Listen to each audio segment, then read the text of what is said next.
উপরের দিকে উঠবে।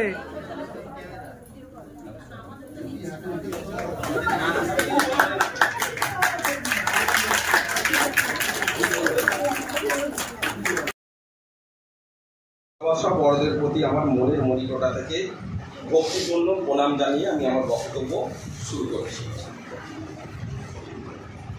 আজ বিশেষ করে যার জন্য সকলে একত্রিত হয়েছে এই মঞ্চে, এই তমাল বাবুর জন্য, যার নামের অর্থ সফল বা বিজয়ী।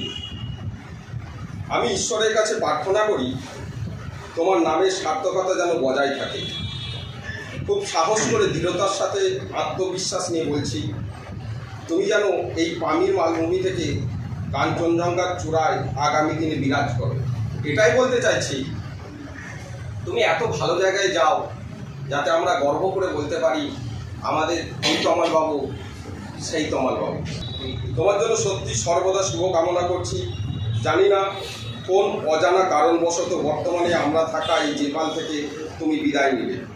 যাক, আমার অনুরোধ আগামী দিনে তুমি যেন আমাদের এই সোশ্যাল সেক্টরেই থাকো আর আমাদের মতো এই হতভাগাগুলোকে তোমার সান্নিধ্যে রাখো। আমরা তোমার সান্নিধ্যেই থাকতে পারি। আমরা বা আমি মনে করি আমাদের মধ্যে বেশ কিছু জনের তোমার সাথে কাজ করে খুব খুব ভালো লেগেছে। আশা করছি তোমারও ভালো লেগেছে। এই তমালের সাথে আমার পরিচয় সম্ভবত 2010 সালে। পরিচয়টা খুব মিষ্টি মধুর হয়েছিল। জেপালে প্রবেশ তখন তার ঘটেনি। কয়েকটি প্রজেক্ট তমালবাবু আমার সাথেও করেছেন এবং তমালের সাথেও আমি অসংখ্য প্রজেক্ট করেছি। যখন তমাল আমার সাথে প্রজেক্ট শুরু করেছিল তখন আমি দেখেছিলাম যে এই ছেলেটি সত্যিই একদিন এমন জায়গায় যাবে আমরা কল্পনা করতে পারবো না। আমার ভাবনাটা সেই তখন থেকেই, তারপর সেটা বাস্তব রূপায়িত হয়েছে। আমি এই প্রজেক্টের কাজে পশ্চিমবঙ্গের 23টা ডিস্ট্রিক্টের পাহাড় থেকে সাগর পর্যন্ত প্রত্যেকটা ব্লকে আনাচে কানাচে ঘুরে বেরিয়েছি। এমনকি আমি গেছি আসাম, সিকিম, বিহার, উড়িষ্যা, গুজরাট, এতগুলো রাজ্যে ঘুরেছি এবং আমাদের পশ্চিমবঙ্গের 23টা ডিস্ট্রিক্টের প্রত্যেকটা ব্লক ঘুরে সত্যই একটা জিনিস আমার মনের মনিকটায় বারবার নাড়া দিত, কি এই প্রকৃতির বুকে সত্যি এত গাছগাছালি আছে। তমাল নামক একটাই গাছ আমি খুঁজে পেয়েছি, সেটা জলপাইগুড়িতে। সেই গাছ দেখে আমি গর্বিত হয়েছিলাম, আমার খুব ভালো লেগেছিল। আমি গাছটার নাম শুনেছিলাম কিন্তু তাকে আমি কখনো দেখিনি। আমি সেই জলপাইগুড়িতে একটাই গাছ দেখেছিলাম আর সেই তমাল নামক গাছটা আমার পাশে দাঁড়িয়ে আছে। সেই গাছের ছত্রছায়ায় আমি দীর্ঘদিন ছিলাম। আমি সেই গাছকে আঁকড়ে ধরে সত্যি এতদিন খুব ভালো ছিলাম। তো এই ধরনের গাছ হয়তো আপনারা অসংখ্য খুঁজে পাবেন কি পাবেন না আমিও জানি না, কিন্তু আমি বর্তমানে সেই এক গাছ পেয়েছিলাম আর এই গাছ পেয়েছিলাম। এই গাছের ছত্রছায়া থেকে গাছ সরে যাচ্ছে তা নয়, গাছ গাছের কাছেই থাকবে। হয়তো উনি এখান থেকে চলে যাচ্ছে, ওনার কাছে আমাদের তরফ থেকে হাম্বেল রিকোয়েস্ট, উনি যেন এই সোশ্যাল সেক্টরে থেকে যান, আমরা যেন ওনার ছত্রছায়ায় আবার আবদ্ধ হতে পারি। আমাদের সকলের তরফ থেকে এবং আমার তরফ থেকে তমালবাবুকে শুভ কামনা রইল।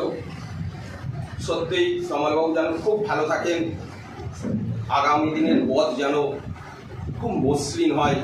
আমি বলেছিলাম সেই পামির মালভূমি থেকে কাঞ্চনজঙ্ঘার সেই শিখরে যেন উনি পৌঁছে যান। আমার ক্ষুদ্র বক্তৃতা এখানেই শেষ করলাম। সেই সময়টা যখন কোভিড লকডাউনে কোনো কাজ নেই, বাড়িতে বসে আছে, বিভিন্ন মানুষ বিভিন্ন সেক্টর থেকে চলে যাচ্ছে।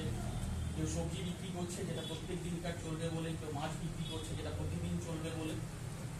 কিন্তু আমরা প্রতিদিন যে সেক্টরে কর্মরত ছিলাম সেই সেক্টরে বাড়িতে বসে খাটে শুয়ে নিজেদের মতন করে কাজটাকে অতিবাহিত করতে পেরেছি সেই সময়গুলো প্রায় দীর্ঘ 6-7 মাস যাবত। বিপুল তরঙ্গ রে সব গগন উদ্বেলিয়া মগন করি অতীত অনাগত আলোকে উজ্জ্বল জীবনে চঞ্চল একই আনন্দ তরঙ্গ বিপুল তরঙ্গ রে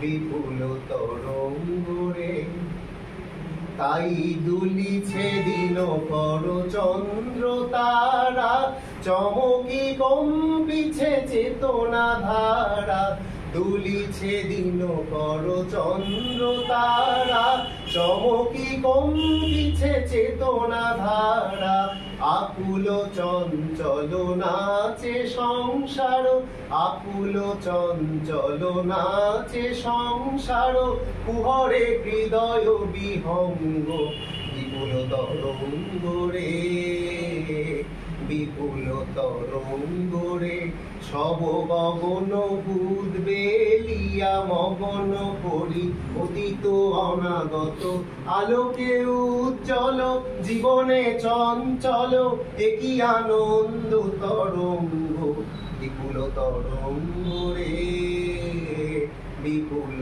তরঙ্গ রে বিপুল তরঙ্গ